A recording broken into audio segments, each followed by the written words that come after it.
Namaste. So let me start with four lines from a wonderful poem of Sri Aurobindo. All poems are wonderful. Before we go to the very subject, and the subject is today we take up the period mainly from 1938 to maybe 10 years. And this poem is I made danger my helper. So often we want to know what is the perfect path, perfect way. Everybody wants to travel the perfect way. So, what is the perfect way? Sri Aurobindo describes this poem, and the words perfect way come at the end. So, just note the poem. I made danger my helper and chose pain for thy black anvil, my strength hammering to sheen. So, perfect way is not something which avoids and escapes. Perfect way is that which faces the danger and conquers and confronts and goes past it. And have reckoned the snare and the pit as not for the hope of one lonely ray. So he says that I have dug the pit just for one lonely ray to enter into it. I turned evil into good, drew out of grief force, and returned love to the hate in men. This is the path he is showing us. I turned evil into good, drew out of grief force, and returned love to the hate in men. I have dared the abyss. I have climbed the night. I have cloven the perfect way.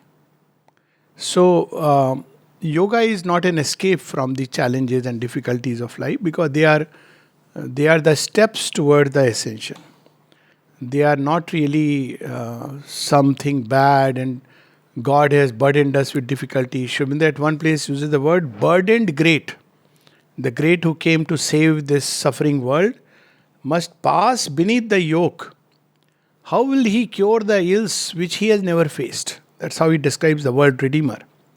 So more and more now we see Sri Aurobindo is already from 1926 started the work of the world redeemer. So this world is redeemer. It's already going through a process of pain, suffering. So he has to redeem it. Redeem is a very interesting term. Sri Aurobindo uses the word world redeemer. Redeem is you take a gold coin and put it into mud and everything. Now it has no value until you cleanse it and bring out its true worth. So he comes to redeem the world. And in that process, we have those wonderful lines in the Gita which describe the avatar. Nowhere else you find this description. Of course, Sri Aurobindo in Essays on the Gita and elsewhere, first time in the whole history of spiritual literature, and I can say this with certainty, you will find the way avatarhood is described as in Sri Aurobindo's works. Nowhere else one finds it. Only the avatar can speak about the avatar. So, Gita hints. And what is the hint?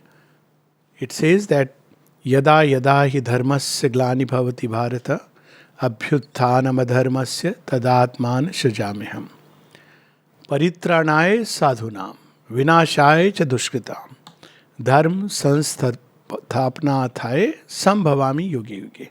So we see now Sri Aurobindo dharmasya glani. If you look at the period of early 1900, God has been cast into nowhere. In India, which is the place which can be really called as the land where God has chosen to take birth more than once, as Sri Aurobindo says, several times, is lost in a mass and maze of superstitions, rituals. It has forgotten its lost glory. And atheism, positivism, the dark communism, and Freudian psychoanalysis, materialistic science, all these have occupied the mind of the race. So much so that was a time when people believed that if you have gone only there, the truth is only with the Western civilization. That's how Sri Aurobindo's father had sent him to the West.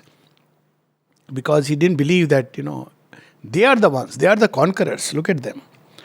But that time nobody knew that what's going to happen to the conquerors. But that is how people see. They look at the success stories outwardly. Sri Aurobindo goes there to the West, gathers whatever is needed for the work, because he understood the British better than even the Britishers. He knew what is going to really help bring the freedom. So he comes back from there. That's a period of Dharma Siglani. Vedas are considered as a mass of, animalistic rituals, some sacrifices. People used to worship trees and stone.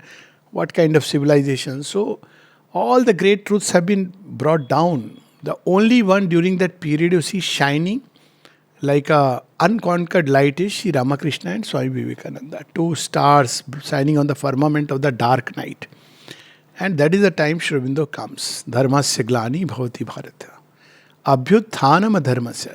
The avatar does not come to open an ashram or to liberate few people. He doesn't. His action is a cosmic action. He is going to change the time. People often ask, what is the proof? Just look 50 years behind, 70 years behind, and see whether things have changed or not. We may not be able to understand, but change in a massive way. I remember just when I had joined Air Force, and when was that? 1980s, and that time in a party, if you didn't drink and smoke, you were regarded as, what doc? You don't drink and smoke. If you didn't have non-veg food, it was like, what kind of a... Now, you see, through whatever door, smokers, you have a place where you should be. Outcast, literally, you go there, smoker zone where you are shut. Non-smokers can move freely. Vegetarianism, not only that, it has gone few steps ahead. Not only vegetarianism now, all that. Who has done this change? I'm just giving you one example. Many, many others. But this is not the place or the time to talk about that. So he comes to give a new way of life to the world. The old way is broken. Sri Aurobindo said that the mother and myself, it took us 10 years to remove the past of the earth. Why? Was there everything bad in it? No. There were many good things. But the problem is that those good things also were being turned to evil purposes. Unknowingly. Like I have often given this example, Durga Puja is a wonderful thing. You are invoking Shakti. But look what happens in Durga Puja. You have all the stalls all around, Mahishasur, catering to Mahishasur. Yeah, Pani Puri and... No, nothing wrong with that. But where is the atmosphere? You have crowd, you have dresses, you have Bollywood songs going on, but it's Durga Puja. So a great thing, tremendous. Durga is a great power. Sri Aurobindo says she's a power of protection of the Divine Mother. How do we treat her? So this is one example. Look at the time of Sri Krishna. He did exactly the same thing, cleanse the past. Who were the great spearheads of the past? Men like Bhishma, Drona, they were the high points of the past. They had to go. They had to go. Because their good was turned to evil. That's how there is Dharma Siglani. And Abhyuthanam Dharmasya Tadatmansajam. So I have come to lift now. Dharma in the Indian context means three things. One is Dharma, Dhra, that which holds everything at the root. What is that? So, what is the core of Dharma is that we believe there is one divine reality, conscious force that is at the root of everything. So, it is Dharma. It starts from there.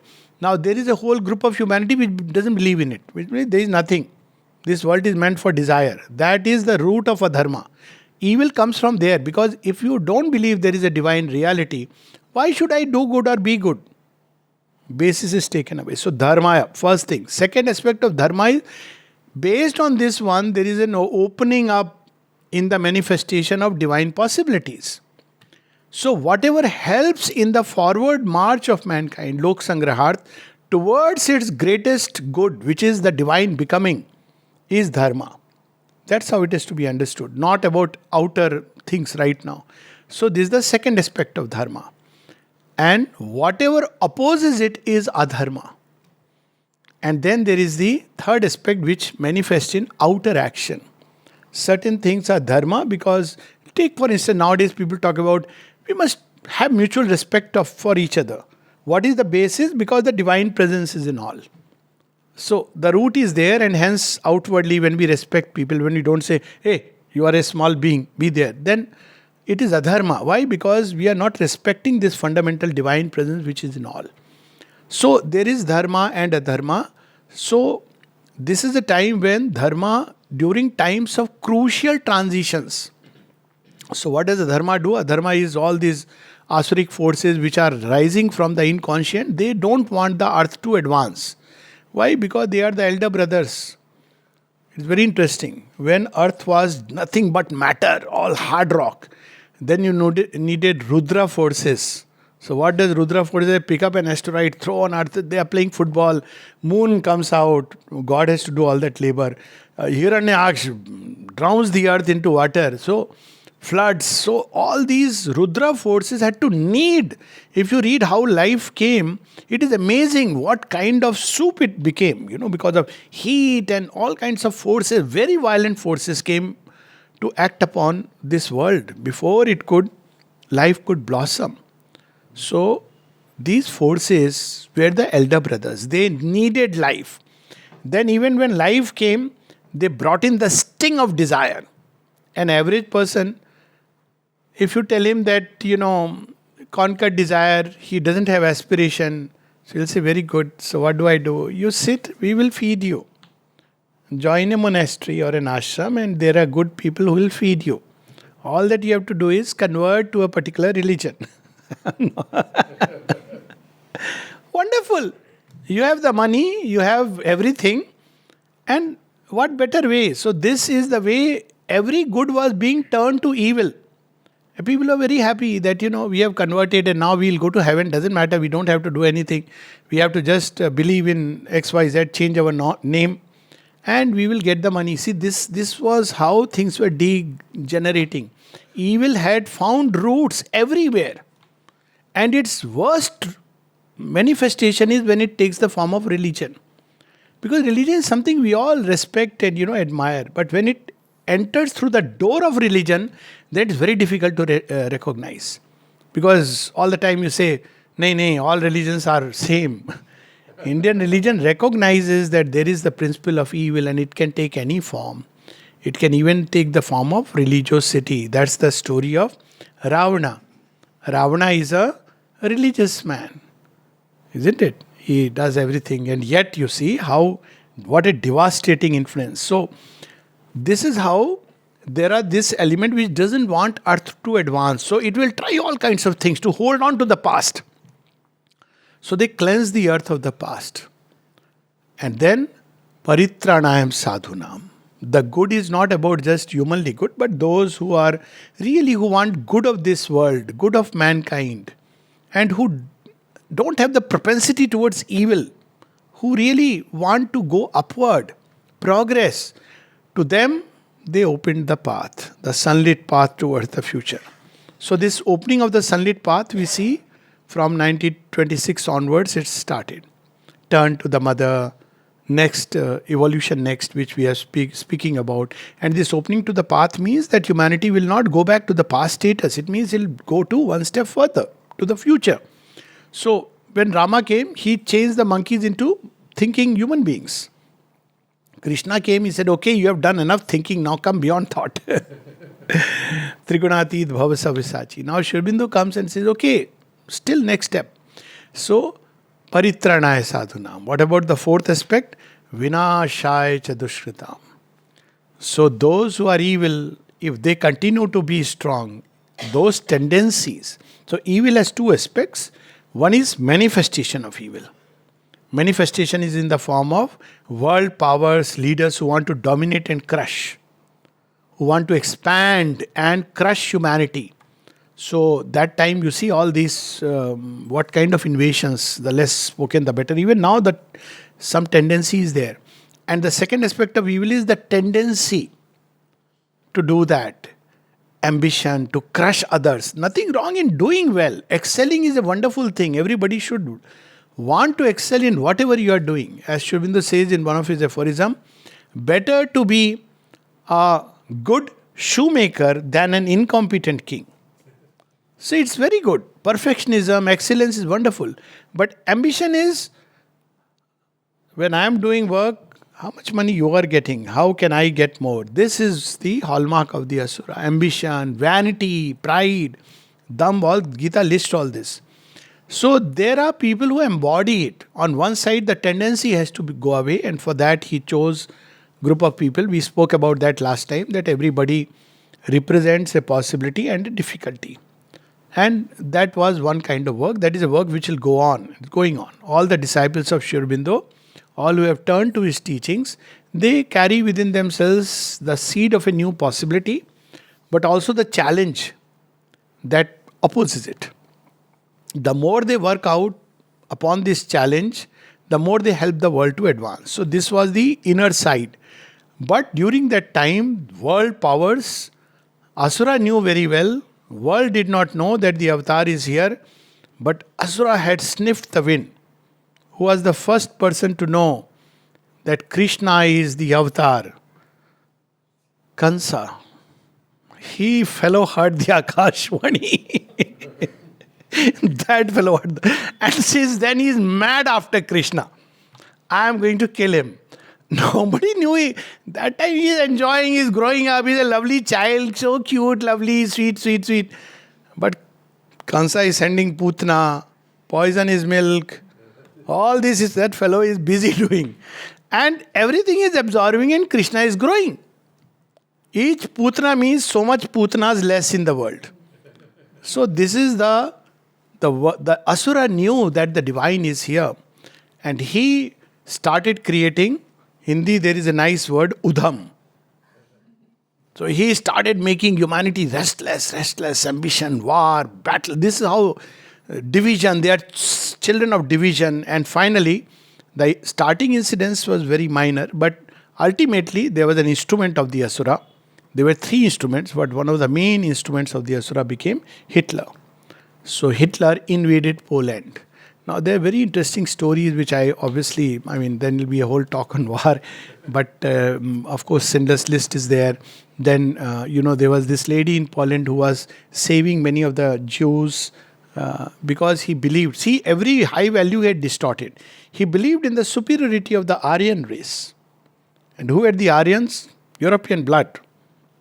Look at swastik, twisted, sign of adverse forces. And he wanted to dominate over the entire world, again under the same plea that we want the superior race. Look at it, evolution, Superman. Every word was distorted. His Superman was the kind of Superman who will be strong, mighty, who will crush humanity and rule over earth. So something like, the Titanic Superman, Ravana type of Superman. That's what he wanted. And so people there very happy, yes. Everybody else should be wiped out. And so he invaded Poland. A treaty was broken, but not to go into the details. This is a very nice story. Please read this book, A Captive of Her Love. This is written by Janina Stroka, who was a Polish lady. She was a nurse and she came here, and the mother gave her this work of tending to the sick, and how she changed, evolved, transformed. So there were quite a few number of stories during Second World War of the Divine Mothers and Sri Aurobindo's intervention. Another very beautiful book is The Lost Footsteps. So this is by another person, Antonio Silvio, who wanted to commit suicide. He was in the Nazi concentration camp and he started seeing Sri Aurobindo. But he asked him, "Who are you?" Then Sri Aurobindo told him. But he got the name not Sri Aurobindo Ghosh, because that idea was not there in his mind. So he used to call him Robin the Ghost. And he asked him, "Why do you want to commit suicide?" There's a very touching story about it. So he said, "What? I'm so helpless. Every day is a torture." This is a very instructive story. So what is the use of living? So Sri Aurobindo, to this man, now this is not part of the collected works of Sri Aurobindo. He tells him a story. He has written in his book that he told him a story that once there were two sparrows who were trying to teach their little child sparrow to fly. Mother and father, parents. And as they were flying, the child in his overexcitement, went into the sea and fell. Now, sea, just imagine. So now the mother and father sparrow don't know what to do. They are attached to the child. So both of them would take up few drops of water from the sea and take it out and come back. And why? Because they believed that maybe this way we can empty the sea. Now, somebody else would think it is foolish. Well, to the rational mind, it may be foolish, but that must have prepared the sparrows to evolve, because look at the courage, perseverance. So, Sri Aurobindo told this story and said, you must have courage and perseverance till the last drop of blood in your body. So he said, okay. Then it describes after that, 2 years he was still in the camp, or some months he was in the camp, I don't remember. But he used to experience delight. So much so that even when they were torturing him, he would experience delight just because he would appear. And he says, I don't know what happened. It was one example where extreme torture could be changed into delight just because of the intervention of the Lord. And then there are other stories. Recently, one, the light that shone in the abyss, that there was also a play on that. This was a man, a major, and he would say, great lady and the big sir, the heavenly lady and the great sir to Sri Aurobindo, and the heavenly lady, the mother, would come. So there were many such stories during that period where Sri Aurobindo and the mother were directly involved with the world war. Very few people are aware of it. And Sri Aurobindo would want Pavitra to listen to the on the radio all the events and report him. Why would he want to listen? He knew everything. But still he would see what is happening on the front in terms of the kind of falsehood. And he would say, this is not true, this is not correct, this is not what is happening. He knew it. And yet Pavitra had to report it from that end. And that was a very interesting period. The mother and Sri Aurobindo, they were so involved with the war. Sri Aurobindo contributed to the war fund that time, 1,000 rupees, saying it is the mother's war. And now it is no more about British and Germans. Because the moment Germany invaded Poland, Britain and France got into the fray. On side of Poland, they started fighting.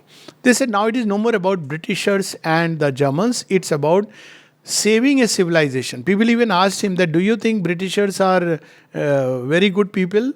He said, no. It's not about being good people. And then he gave the example of Mahabharata.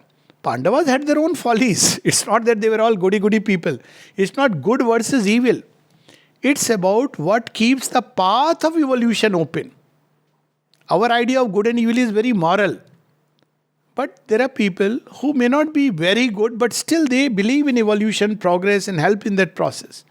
There are others who may be strictly and rigidly very good by outer standards, but they don't allow evolution. They stifle that process of evolution. So he says, now the war is no more about Britishers and others. And there are many, many stories. He encouraged even some of the disciples, children, to join the war. One famous one is, of course, Durai Swami. His son, he was a pilot. Some of them died. It was a strategic sacrifice. People may wonder, how come he died? Well, sometimes, and Nalida also writes about it, one such person's sacrifice, it goes into tilting. Abhimanyu's death, it tilted the balance, because anybody dying and a person who has the stamp of the divine dying is a very, very different thing altogether. It shakes the cosmic forces. So many such events happened during that time. The Asura knew that he is the one who is going to stop our work. So before the war started technically on 1st September 1939, ended on 2nd September 1945. But nearly 1 year or 10 months before the war started, already clouds had started all around. And Sri Aurobindo knew, and he was trying to push the war. And he knew that the mother is gone into the forefront trying to push the forces. But human beings are instruments of the Asuras. Very readily they become. So he was busy putting all his force behind the mother. And that time, all these hostiles who were waiting for a moment attacked him. And that's when he falls. Nirodha has immortalized it in 12 years. with Sri Aurobindo. Please read this book. I'm sure many of us must have read it. It's a marvel. 12 years with Sri Aurobindo. How the unexpected happens. During that time, how people, because it was 23rd November night, 24th November is the Darshan day. So people had come. Nishtha Wilson, Woodrow Wilson's daughter, she had come, President of America's daughter. Later on, America would be involved in the war again because Japanese bombing of the Pearl Harbor. I'm just resisting myself into getting into the war because it's so fascinating, the Second World War. And she was here and she wanted the darshan. First time she has come all the way from America, and next day the news is that no darshan because Sri Aurobindo's fractured his leg. While they were devotees who couldn't understand, this lady understood it correctly and took it with perfect samatha and surrender. No wonder Sri Aurobindo gave her name. Her name, original name is Margaret Wilson, but he gave the name Nishtha. And when she was asked by the President of America, now war is expanded so much, you are already not well, so you come back because nobody can take care of you there as much as we can take care. Look at the pride. America, because she had a lot of problems. She had kidney problem, this, that, all kinds of problems. So she gave a reply to her father, who is sending a fleet to take her back, the then President of America. She says, yes, I know you can take care of my body better, maybe much better, but who will take care of my soul? Have you been to Casno? You will see her Samadhi also, Nishtha, Margaret Wilson. So, she died here, but she chose to be here. Now this was going on during that time. So 24th November 1938, there was no darshan. War, they were so engaged with the war. 21st February, again no darshan. So then people started getting restless. We want a darshan. So that is the time that 24th November was added in the list of the darshan. There was no, 24th April was added in the list of darshan. Otherwise there were 3 darshans. If you see the earlier messages, 21st February, 15th August and 24th November. Then, because people wanted, now, in a long time, thirsty. So 24th April became another Darshan Day, 1939. And it's very interesting that how Mother has said it's the tangible sign of the sure victory over adverse forces. In the same year when adverse forces came up with their field play, because before dying, falsehood rises to its full swing. So during this war, while the world was embroiled, if you read the causes, everybody will give their own causes, the treaties of Versailles which failed, and gross ambition of one man, at the Great Depression, the economic depression which took place. But nobody knows, like in the Mahabharata war, some people knew that actually this man sitting on the chariot, who has told, I will not lift an arm till he is there, this war is finished. Its writing is clear on the wall. Nobody knew this except this fellow Shakuni. There were 1 or 2 people who knew that as long as Sri Krishna is free and on the side of Pandavas, as long as Bhima is alive, and as long as Draupadi's hairs are flowing, war will be there. So that's what they counseled Duryodhana, tie him up, put him in the jail. So that's the famous, immortalized by Rashmi Rathi, where he says, when Duryodhana says, I'm going to tie you up. So Krishna, because he has heard these 3 things. So they say you can kill, then he himself says that you can kill Bhima, maybe, there were people who could kill him, just a couple of them. Draupadi here, maybe you can ask her, she may forgive, but how will we tie Krishna? He is the main culprit. So they tried to tie him. And that is the time in Rashmi Rathi so beautifully, many of us must have heard, आहा दुर्योधन बांध मुझे, तू मुझे बांधने आया है, जंजीर बड़ी क्या लाया है? Have you got a rope big enough to tie me? यह देख अनल मुझ में ले है, यह देख पवन मुझ में ले है. And he says that, look here, all the Diggaj, the Dishaएं, they are all within me. So you want to tie me up? But I'll show you what is your future. वीरों से पटी हुई भू है, अब देख यहाँ किसमें तू है. I have already decided. So Krishna on the side of Pandava, one Krishna, that's enough. That's exactly what happened during this time. Sri Aurobindo on the side of the Alis. He was the silent charioteer. He didn't lift an arm. He was sitting in a corner in Pondicherry, and yet it was he who was conducting the war. But the hostile forces knew it, that here is the danger to us. And so they attacked. During that time, many stories, even in the ashram, it went through. People say that time, because of the economic problems, people would get very watery dal. And once in a while, if they had a slice of sabji, vegetable floating in it, they would say, today was feast. Champak Lalji, during that times, he had saved all those little pieces of soap, he would bring up and say, give it to mother, mother use them. He used to save, not throw away. So he would save all the soap pieces. So yes, he was so happy, every little thing. So when there is a moment of crisis, every little effort matters. So he was conducting the war, sitting in one room, except the difference in the Mahabharata, Ramayana war and the World War II is that the World War II is the worst human war ever documented in the history of mankind. 10 Mahabharatas would be less, because it involved the whole world. Mahabharata war, even if you say numbers and all, whatever debatable thing, but the point is it still involved all the kings within the Indian subcontinent. This was a war which involved almost all the nations. 100 million people just dying, civilians included.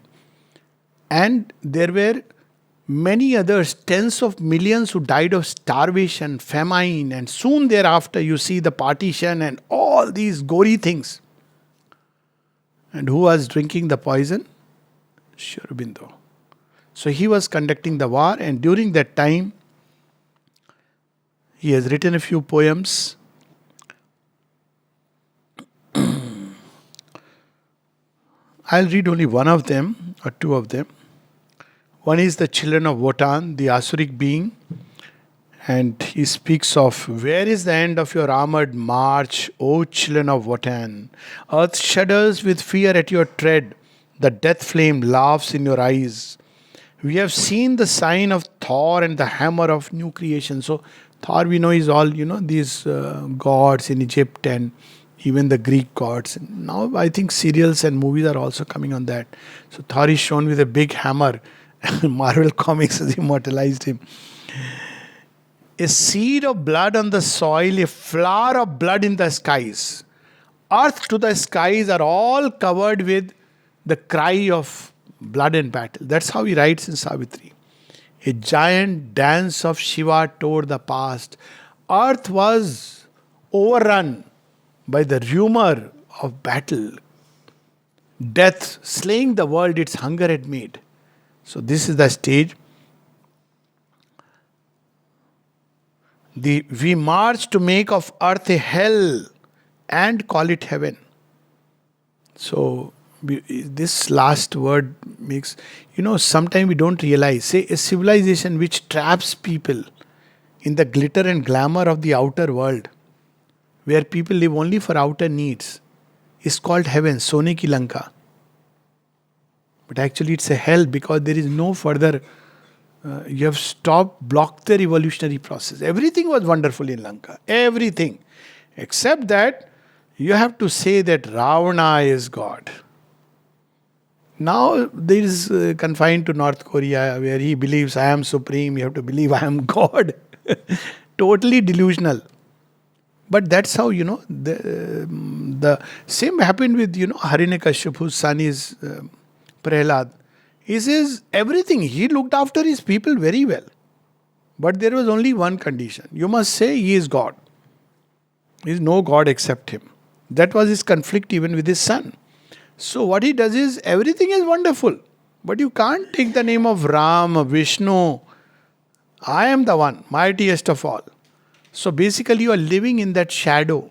So that's why it's called as the shadow. He imitates the Godhead he denies. That's what the Asura does. He shows as if he is the most powerful being on earth. and denies God, who is supposed to be most powerful. He imitates. So, the heart of mankind we have smitten with the whip of the sorrows seven. These are all biblical references, and we have spoken about it during Savitri sessions. But the seven sorrows, where they connect with Mary and Jesus, the birth of the soul in time and all that it undergoes, the sorrow seven. The mother of God lies bleeding in our black and gold sunrise. I hear the cry of a broken world. Dead now are. We mock at God. We have silenced the mutter of priests at his altar. A leader. See, now when we read about Ravana, what was he doing? He was destroying Yajna. How do you destroy it? It's not that you have to go there and physically destroy it. You create a gospel. What kind of gospel? There is no God, convincingly. Then you say that, well, religion is a very personal affair. You can keep God shut in a little cupboard. All our affairs we will conduct according to our thought. This is what ultimately secularism comes to. But God is too vast to be shut inside a cupboard. One day He will start peeping. Then He'll enter your bedroom, then wardrobe, bathroom, your living room. Then He'll come with you in the car. One day He will invade the whole world. That's how He describes atheisms wiped out from the world. Sri Krishna will return. That's what he writes in one of his poems. So, but this is the way to destroy Yajna, because you prove by convincing reason that there is no God. There is no reality like that. So what happens? All that sacrifice, that life, actually you can see it. See, at least whatever, there was a time when human beings did believe that, there is a divine reality and life should be lived for a greater purpose. Then came a phase where life is fun. Fun and frolic, pleasure, comfort, instant gratification, McDonald's, KFC, Coca-Cola. Isn't it? That's fast food. That life became that. Now, there is a greater evolution. The children of the Divine Mother, many of whom I see, sitting here and all over the world, who are once again the fire of Yajna is awakened in them. And they don't believe in all this nonsense. They believe in something much greater. Their heart is the temple of God. And the fire of endless progress and the hope of a new creation is lit in their hearts, and you see it in their eyes. These are the children of the future. That's what we see. We'll read that next time. But today, we have made the mind a cipher. We have strangled thought with a cord. So if you talked about God, Dakianusi, outdated person. I remember once one of my known person who was very fascinated, all this, he speaks so, I was not speaking, but intellectual, this thing and all. So the family came home, Air Force once. The moment they say big picture of Mother and Sri Aurobindo, they said, Ari, you are superstitious. I said, yes, I have superstition about God rather than having superstition about science. Once I had a group of students who came to my room.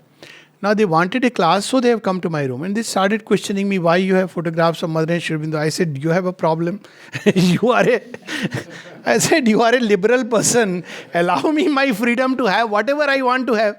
You can have Shah Rukh Khan. I have no problem with that. So this is how the liberal thought, it tries to challenge you, and if you can't logically reason out, they try to, this is old fashioned.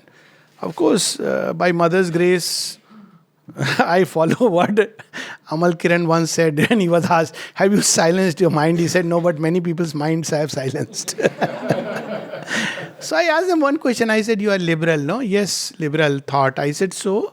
You are being so intolerant. I have never questioned whose photographs you have, who is your ideal. You have come to my home. And you are questioning why I have Mother and Sri Aurobindo. Come, I'll show you all inside all the rooms. I have only Mother and Sri Aurobindo's photograph.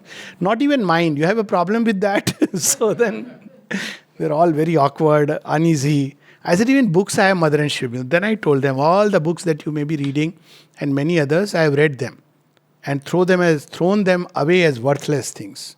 And now I have only Mother and Sri Aurobindo's books. You have a problem. So but this is how they destroy the altars of yagna. So don't imagine that ha karke, there is Rakshasas coming and dropping from there like like a cereal. What is they throw, no? They show things, Mas, Madira. What is Mas, Madira? A way of life. Live for pleasure, live for eating, enjoy. Life is for fun. That's the cult of the Asura. He may be very religious. After that, they will go to a temple, do all this, offer some money and ut bat because, they know deep inside. So they want to keep God also on their side rather than being on the side of God.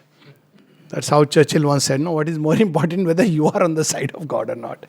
So this is the cult of the Asura. So they destroy the altars. What is that dhua or smoke? It's doubts. So they throw doubts in the mind. So this is how dead now are pity and honor. Kindness is gone. Honor, valor. Valor is courage to stand up for what we believe in. Strength only is nature's lord. Only thing that Asura respects is strength. That's why they all go to Shiva. Because they know that his one thumb can crash a Ravana's hand. They know that. But they don't as long as Mata Parvati is like Gauri, they don't understand. But the moment she becomes Kali, they run here and there. It's a cult of the Asura. We build a new world order. They talk about it. New world order. Be very careful. This talk, new world order is not a new fashion. New world order is a new consciousness. We build a new world order. Our bombs shout Wotan's peace. We are the javelins of destiny. We are the children of Wotan. We are the human titans, the Superman dreamed by the sage. We are a cross of the beast and demonic with the godhead of power and will. We are born in humanity's sunset to the night is our pilgrimage. On the bodies of perishing nations, mid the cry of the cataclysm coming, to a presto of bomb and shell and the aeroplane's fatal humming, we march, led by truth's death pyre, to the world's satanic age. Sri Aurobindo went on to say, if Hitler wins, world will go back tens of thousands of years behind. And when some of the disciples would, human intellect, even Subhash Chandra Bose wanted to shake hands. He said he doesn't know what he's doing. If Hitler and Japan came into India, then he said, because they were disciples who were sympathizing. Oh, Britishers, good. Britishers got a match. But Sri Aurobindo say, if you, even in your thoughts and hearts, if you owe allegiance to Hitler, then you tell me I will shut the ashram myself, rather than wait for him to come and do this. This was he knew he is looking for India. Hitler he used to be seized by fits. Fits are, sign of that. And he would roll into the carpet, he would foam, he would bite the carpet, and he would, that time, in that state, say, India, India. He wanted to come to India. Because he knew ultimate, that's the place I must occupy. And so it was necessary at that point to safeguard. He knew that Sri Aurobindo knew after this Britishers will leave. It's not because of everybody knows what I'm going to say. It's not because of any apostle of non-violence, okay. That Britishers left. The world conditions were such that they couldn't have stayed. This is what everybody says. The world conditions were such, they couldn't have sustained. They looted and went, of course. अच्छे से loot करके, like thieves. They looted and went. Thieves. I mean, you should call a thief a thief. Have the courage to call a thief a thief. Thief may wear nice coats, speak good English, be educated in Oxford and Cambridge. Doesn't make him less thief. Makes it worse. Because you're supposed to be more refined. But anyway, that's a different chapter. Then he wrote a poem, The Dwarf Napoleon, Behold, by Maya's fantasy of will, a violent miracle takes sudden birth. The real grows one with the incredible. And he described this whole thing is also he is described in Savitri, where he says all the world's possibilities in man, and then he says that man's household, the demon and the jinn, and sometimes these beasts and asuras are let loose, hell's companies are let loose, and they create massacre. But at the end of that passage, he says, but there is a guardian power. There are hands that save. Calm eyes divine regard the human scene. So in Dwarf Napoleon, he speaks of that, hater of the free spirit, joy and light. Asuras don't like. If they see you are happy, why is somebody happy? You must be sad. If they see somebody smiling, they say, why are you smiling? They hate light. They hate peace. They don't like if you are peaceful. They try to disturb you. So when any time somebody comes to disturb, know that it is the Asura at play. And they try all kinds of tricks to basically, because they hate joy. So they try to pervert it either, or because two ways you can finish. By imitating joy, which turn it into a kind of pleasure which is degrading. So you finish the ability of joy. Those who indulge in pleasure cannot really feel happy. That's what happens with drugs, no? Because you don't know what is natural happiness anymore. So either they will do that, or they will, this person is happy, hasna mana hai. So that's all. So these are the two approaches. Either they try to stifle it or they imitate. And unify earth beneath one iron sway. So Asura is a propagandist. He tries to turn everything into one unity by forcing one way of life. Either you change your name from something to Suleiman or keep a beard. Otherwise, you be killed. This is the Asura hallmark. Yeah, this is how it is. Either you become what I want you to become, no freedom. And all the champions of freedom of speech and freedom don't speak a word when all this happens. That's the best part. Mark the irony.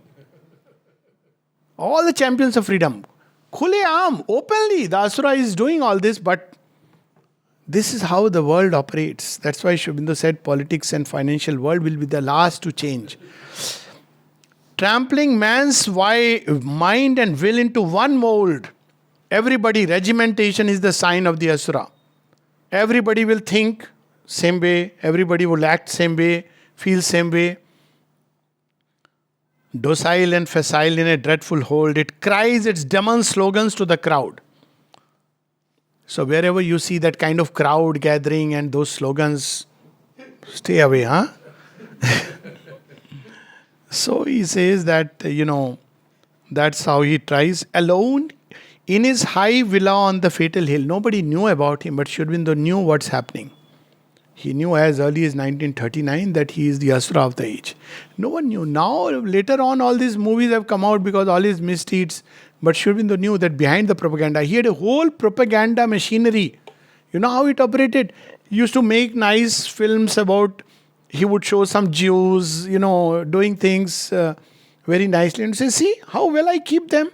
So there were places, if you would go and see and you'll say, oh, it's so wonderful. But behind it, it was hell's machinery. That is the way of the Asura. In his high villa on the fatal hill, alone he listens to that sovereign voice, dictator of his actions, sudden choice. And this is what the mother used in what Sri Aurobindo described as divine diplomacy. He would only listen to that Asura. And wherever he told him to go, he will go. It was what was known as, there were 4 great Asuras. Great means tremendous. And this time, Mother and Sri Aurobindo came to find the final solution. The final solution was not death of a being, but the transformation of the Asura and the tendency, his power, his energy. So already Asura of unconsciousness, Asura of suffering, they were converted.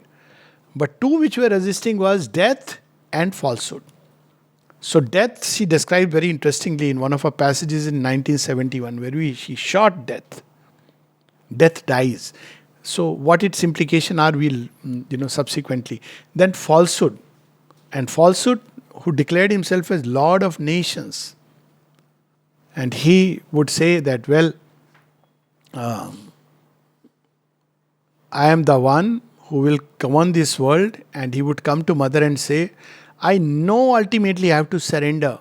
She wanted them to surrender. Why? Because human beings are supported by this asura. Human beings easily open to the forces of falsehood. Somebody asked, why don't you just destroy him and finish the game? She said, most human beings will be destroyed because they feed on that, and he feeds on them. So he says, I know ultimately that victory is yours, but I'll create as much chaos as possible. So he surrendered, but saying that I will try to, whoever is open.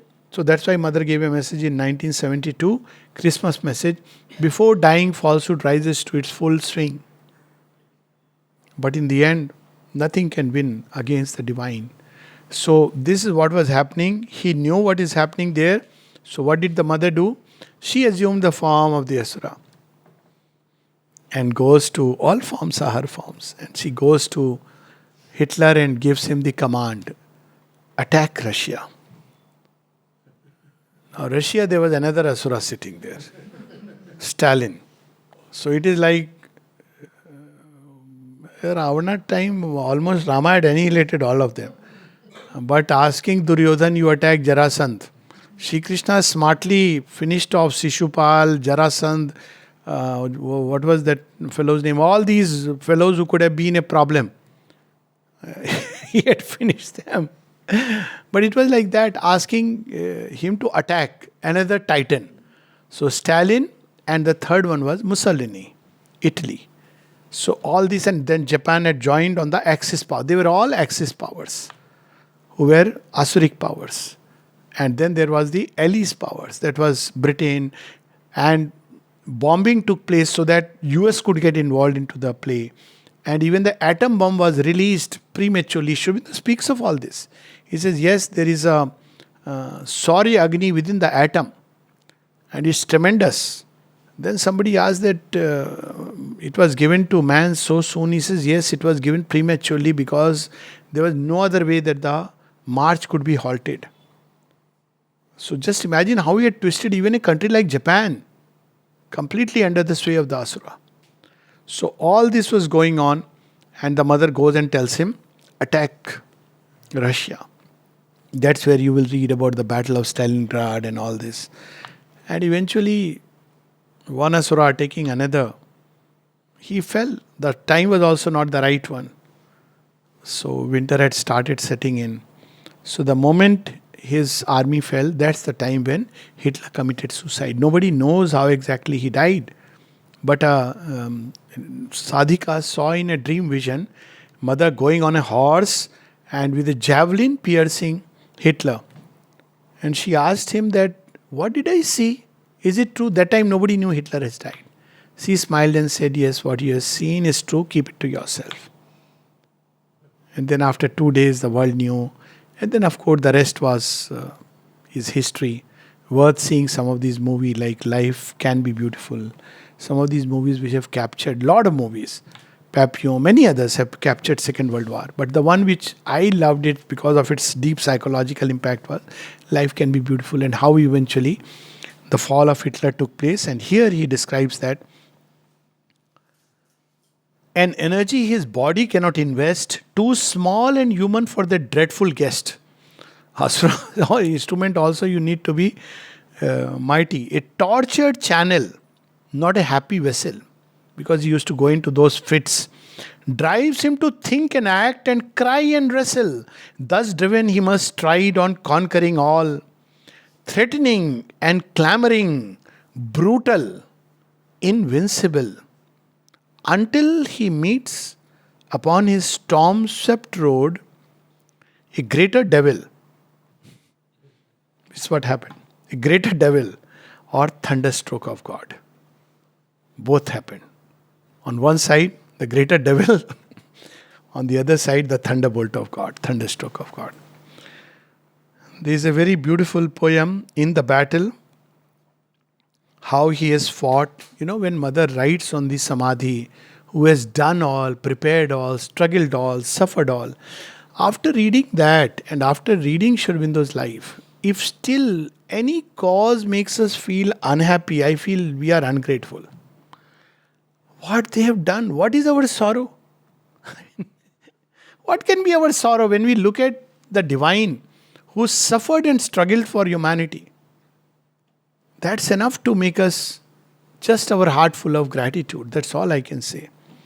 So look at this poem. In the battle, often in the slow ages, wide retreat on life's long bridge through time's enormous sea. I'll not go into the detail, but just the poem. I have accepted death and borne defeat, if by my fall some gain were clutched for thee. If you read into Sri Aurobindo's past life, and one of the ones which immediately dawned on, where he was guillotined, and he carried that mark of guillotine at 32 years of age, still on the neck, that the divine accepts to suffer defeat if that will make the world advance.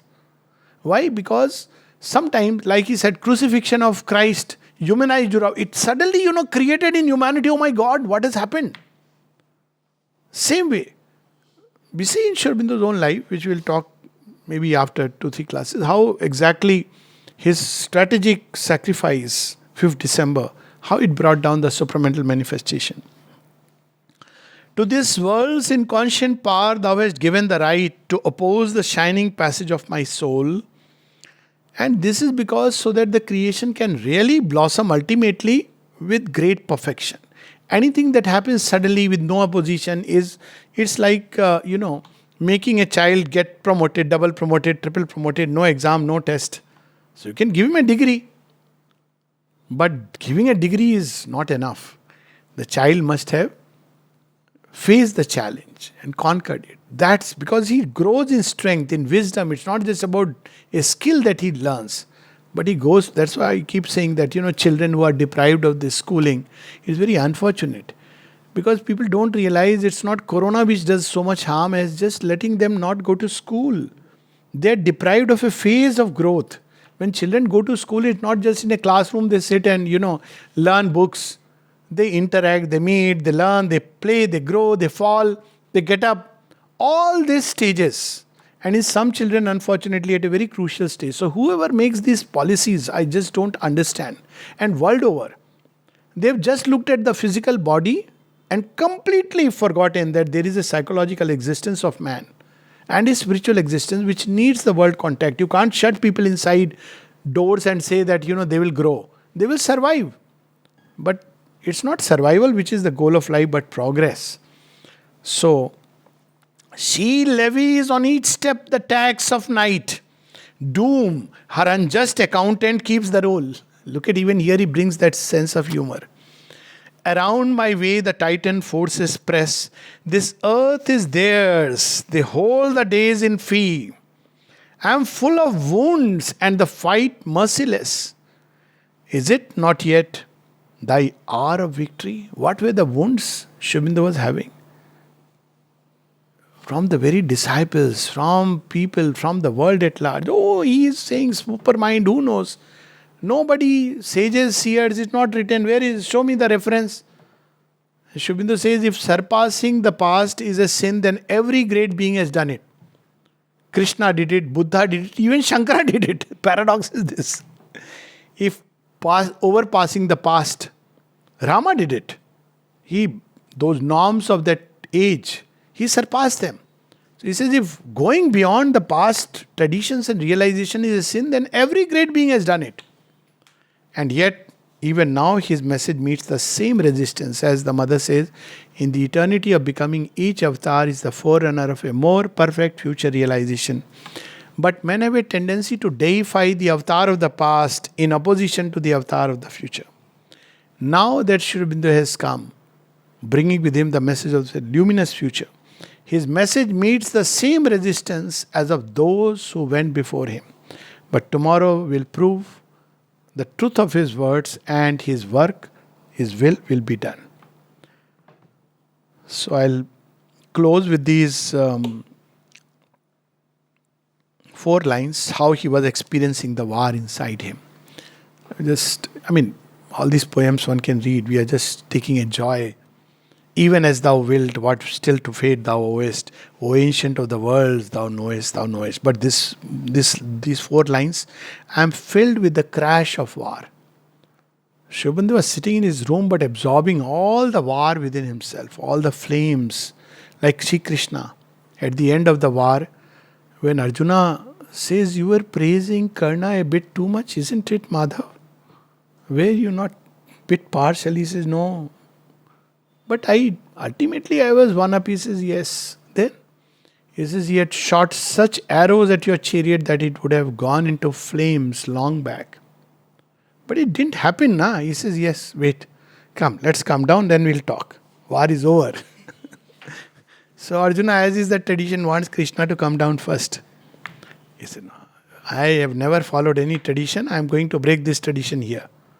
Arjuna, you come down first. No, Madhav, how can I do that? Okay, you won't break tradition, I am going to break it. So he pushes Arjuna down from the rath, literally pushes him out. And then he comes down. As he comes down, the whole chariot goes into flames. So he had held all these energies absorbed within himself. That's why the Gita ends by saying, wherever there is Krishna, wherever there is Arjuna, there is victory. The human instrument and the divine master. So in this, how the divine operates, we just think, Sri Aurobindo is a philosopher, 150 years, let his philosophy... Which philosopher in this world has done this? I am filled with the crash of war and the shout of Cain, victories and marchings and agonized retreats. I feel the bombs burst and the cries of pain in Barcelona and in Canton streets. People who call Sri Aurobindo a philosopher don't know what yoga is. Yoga is much, much different. And when it is not just yoga, but Yogeshwara himself, the divine taking a human body, then all grows beautiful because thou art. So let's close this year with let the fumes of war, possibilities of war, threats of war be forever gone, division, hatred, forever gone from the human heart. And let the new creation take firm roots in the human soil. Thank you. Namaste.